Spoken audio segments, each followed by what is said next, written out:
আসসালামু আলাইকুম everyone, welcome back to my channel Arisha Pakshala. হাজির হয়ে গেলাম খুবই মজার ঝটপটে একটা নাস্তার রেসিপি নিয়ে।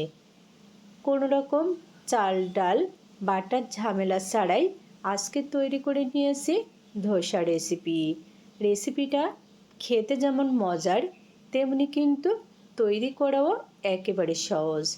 তো আশা করছি আপনাদের কাছেও খুবই ভালো লাগবে এবং সহজ লাগবে। তাহলে চলুন দেখে নিই কীভাবে তৈরি করছি।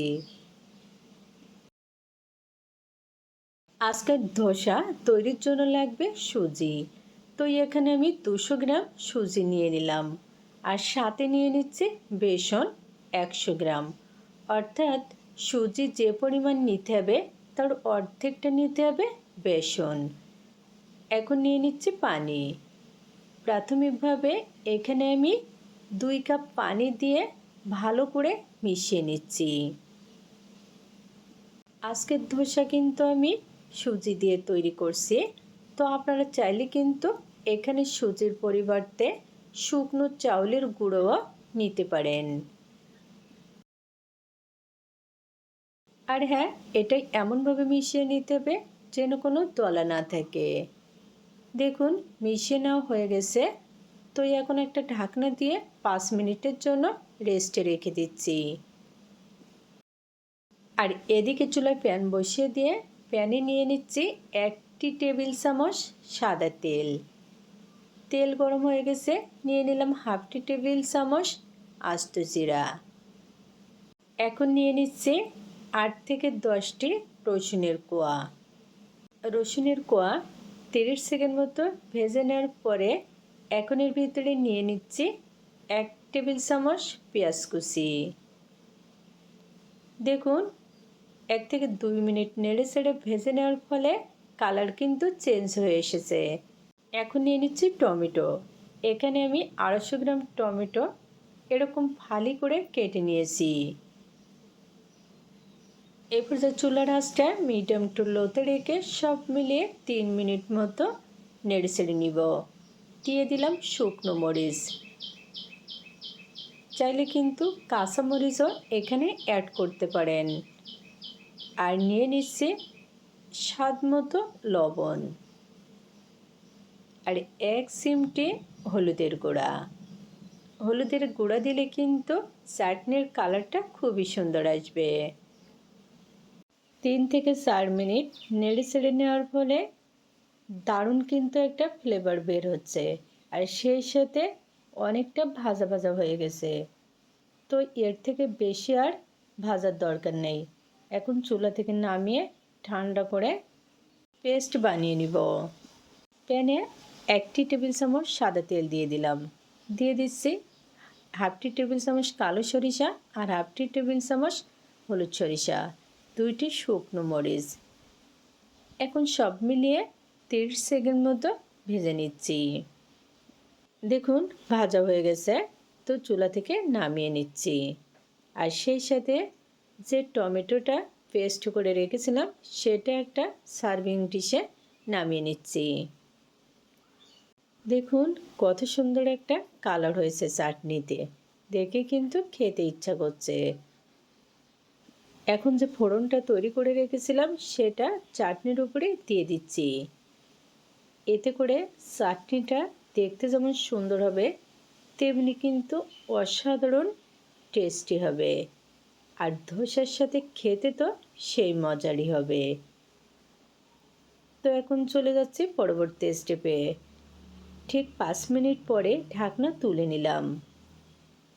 এখন কিন্তু সুজি একেবারে ভিজে গেছে, আর সেই সাথে অনেকটা ফুলেও গেছে। তো আবার একটু নেড়ে চেড়ে ভালো করে মিশিয়ে নিচ্ছি। আমরা সাধারণত দেখি যে ধোসা চাল ডাল বেটে তৈরি করা হয়। তো আজকে কিন্তু সম্পূর্ণ ভিন্নভাবে ধোসাটা তৈরি করে নিচ্ছি। এখন এর ভিতরে নিয়ে নিলাম 1/2 কাপ পরিমাণ গাজর কুচি, 1 টেবিল চামচ ধনিয়া পাতা কুচি, পছন্দ এবং পরিমাণ মতো কাঁচামরিচ কুচি, আর স্বাদ মতো লবণ। আর 1 চিমটি হলুদের গুঁড়া, 1 চিমটি লাল মরিচের গুঁড়া। হলুদের গুঁড়া দিলে কিন্তু ধোসার কালারটা অসম্ভব সুন্দর হবে। এখন আবারও খুবই ভালো করে মিশিয়ে নিচ্ছি। অনেকটা কিন্তু ঘন মনে হচ্ছে, তো ধোসার ব্যাটারটা কিন্তু এরকম ঘন হবে না। আর এই জন্য নিয়ে নিচ্ছি আবারও 1 কাপ পরিমাণ পানি। ধোসার ব্যাটার কিন্তু সবসময় অন্য ব্যাটারের তুলনায় অনেকটা বেশি পাতলা হয়ে থাকে। খুবই ভালো করে মিশিয়ে নিয়েছি। এখন কিন্তু ব্যাটারটা পুরোপুরি রেডি। তো একটা চামচের সাহায্যে আপনাদেরকে দেখিয়ে দিচ্ছি। দেখুন, এটা কিন্তু ঘন না, অনেকটা পাতলা। তো ফাইনালি এখন চলে যাচ্ছি ধোসা তৈরিতে। ধোসা তৈরির জন্য চুলায় প্যান বসিয়ে দিয়েছি। প্যান পুরোপুরি গরম হয়ে গেছে। এখন দিয়ে দিচ্ছি ব্যাটার। শুরুতে কিন্তু প্যানে কয়েক ফোঁটা তেল দিয়ে টিস্যু পেপারের সাহায্যে খুবই ভালো করে মুছে নিয়েছি। এতে করে কিন্তু ধোসাটা খুবই ভালোভাবে উঠে আসবে, কোনো রকম প্যানে লেগে যাবে না। ধোসা কিন্তু সবসময় এরকম পুরো প্যান জুড়ে তৈরি করলে দেখতে খুবই সুন্দর হয়ে থাকে। আর হ্যাঁ, এই পর্যায়ে কিন্তু চুলার আঁচটা মিডিয়াম টু লোতে রাখতে হবে। আর এই পর্যায়ে কিন্তু আমি কিছুটা পরিমাণ গাজর কুচি আর ধনিয়া পাতা উপরে এভাবে দিয়ে নিয়েছি। আর অল্প একটু তেল দিয়ে দিলাম। এতে করে ধোসাটা অনেক বেশি ক্রিস্পি হবে। চাল ডালের চাইতে বেসন আর সুজি দিয়ে তৈরি ধোসা আজকে কিন্তু অসাধারণ টেস্টি হবে। তো বরাবরের মতো অনুরোধ করছি, যদি আমার রেসিপিটা ভালো লাগে অবশ্যই চ্যানেল সাবস্ক্রাইব করে পাশে থাকবেন। আর যদি ফেসবুক থেকে দেখে থাকেন তাহলে পেজ ফলো করার অনুরোধ জানাচ্ছি। দেখুন, 2 থেকে 3 মিনিট জাল করার পরে উপরটা একেবারে শুকিয়ে গেছে। তাছাড়া প্যানের চারপাশ থেকে কিন্তু ছেড়ে দিচ্ছে। তো এখন আমি ধোসাটা তুলে নিচ্ছি। আজকে কিন্তু খুবই সহজভাবে সহজ রেসিপিতে মজার একটা সকালের নাস্তা তৈরি করে নিলাম। আশা করছি আপনাদের কাছেও খুবই ভালো লেগেছে। তবে যদি ভালো লাগে অবশ্যই একবার হলেও ট্রাই করে দেখবেন। আবারও দেখা হবে নতুন কোনো রেসিপি নিয়ে। আজকের মতো এখানে বিদায় নিচ্ছি। সবাই ভালো থাকবেন। আল্লাহ হাফেজ।